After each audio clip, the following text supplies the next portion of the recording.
From a small town to full-time RV life, this is our story.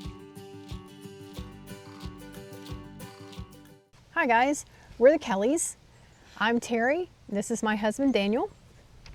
I retired from the United States Marine Corps, and Terry has recently, within this year, retired from owning her own business.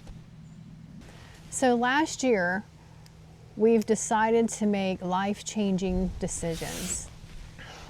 Those decisions being, one, sell our house, All our belongings.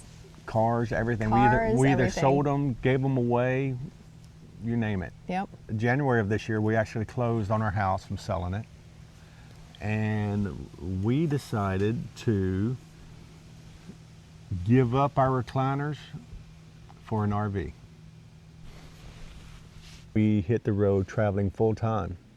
And we haven't stopped yet. And Jenny. Why is she called Jenny?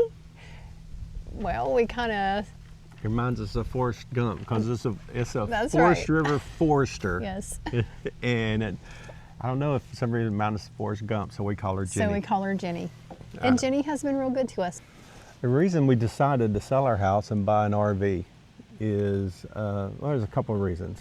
One, Terry and I got married, I guess you would say late in life. You know, we was in our mid to late 40s when we got married, and we was working, and we found ourselves after almost 15 years, we found ourselves just going through the motions after a bit. You know, we had a beautiful home, nice vehicles, everything that you would think you would want. But we just found ourselves just working, and every once in a while, every blue moon, we'd go out to eat, go to church on Sunday, and Monday would just start it all over again. Yeah. We wasn't doing anything. Except for the grind. Yeah. Getting up at, before daylight, doing whatever to get ready for work, going to work, coming home. And as the week progressed, we were tireder and tireder. Yeah. And we would go to bed earlier and earlier. Yeah. As the week went, Monday we'd go to bed at 9 o'clock. Come Thursday, we'd be in bed at 7. And when the weekend got here, we were just so tired. It's like, you have house chores, you've got to rest to get back into The school bus. to get back into the grind again. So it just started all over. Yeah. We did talk about for a while though, we wanted to travel. We thought about going out of country. Yeah.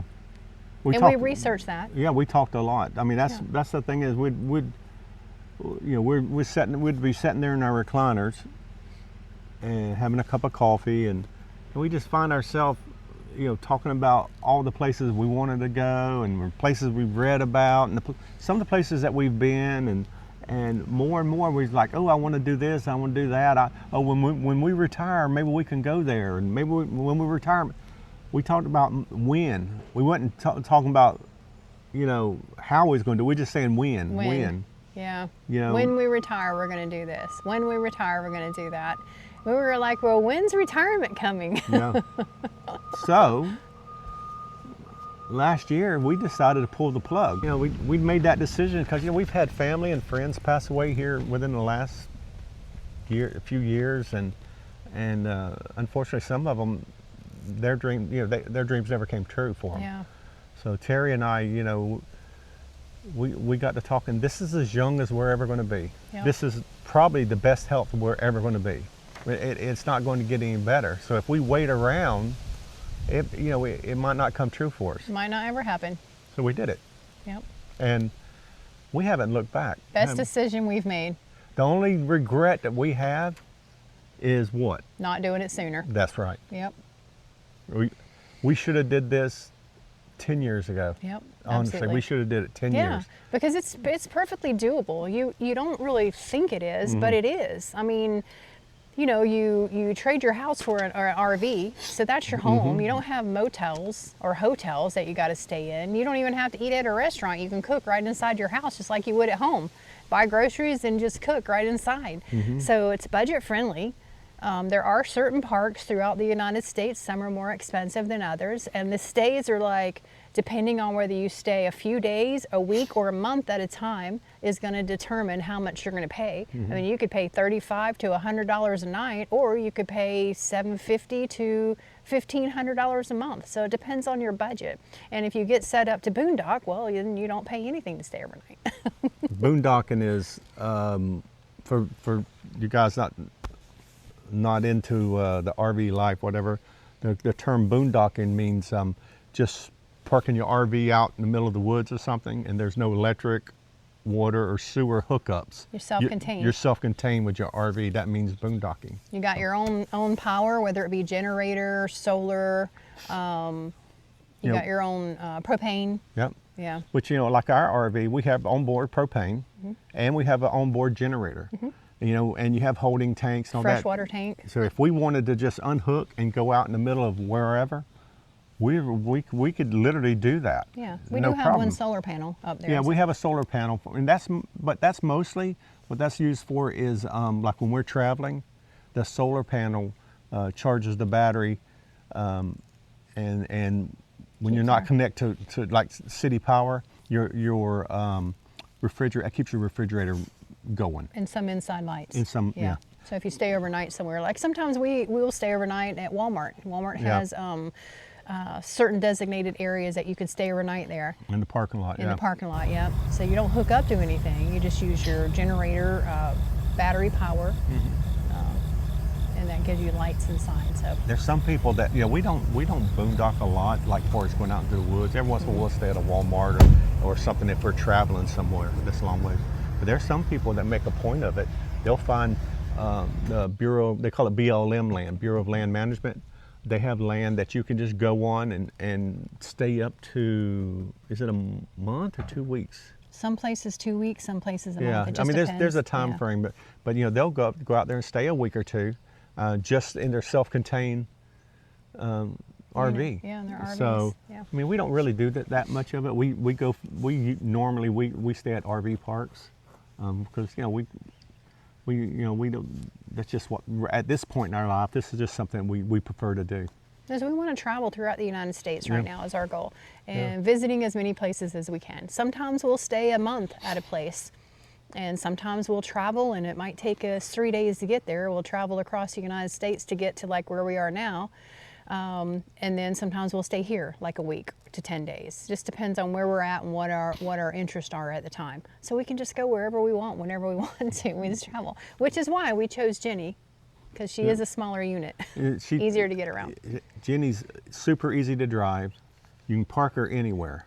You see not everybody has, as some of you guys see, those humongous motorhomes, driving down the road, or those big fifth wheel trailers that people are pulling.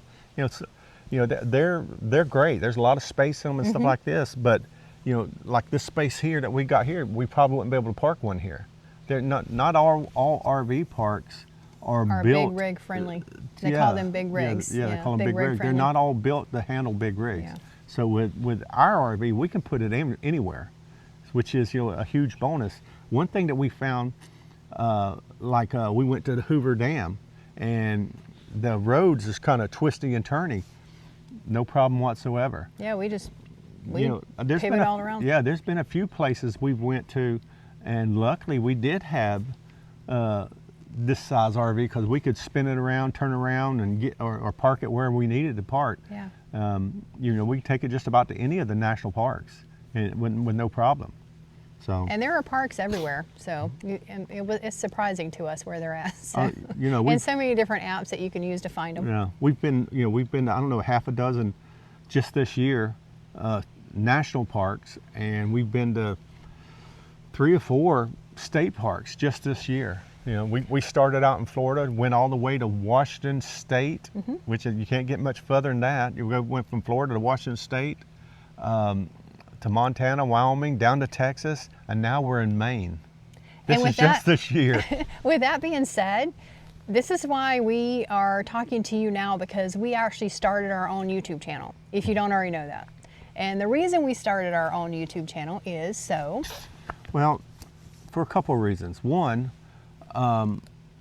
when we started doing our research, we was on YouTube and we was Googling stuff and asking questions, trying to find as much information as we could.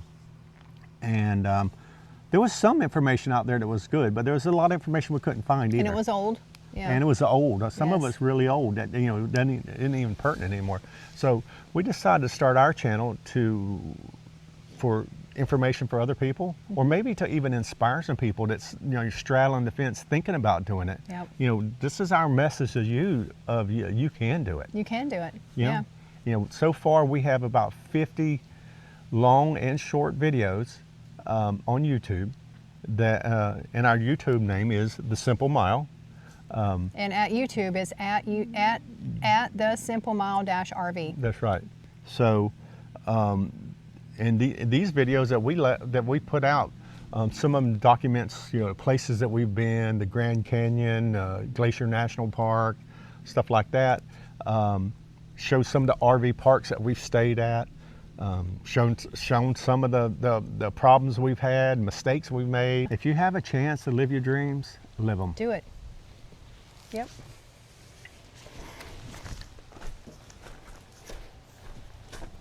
What do you want? They want to come outside. Hey, come over here. She's chasing squirrels again.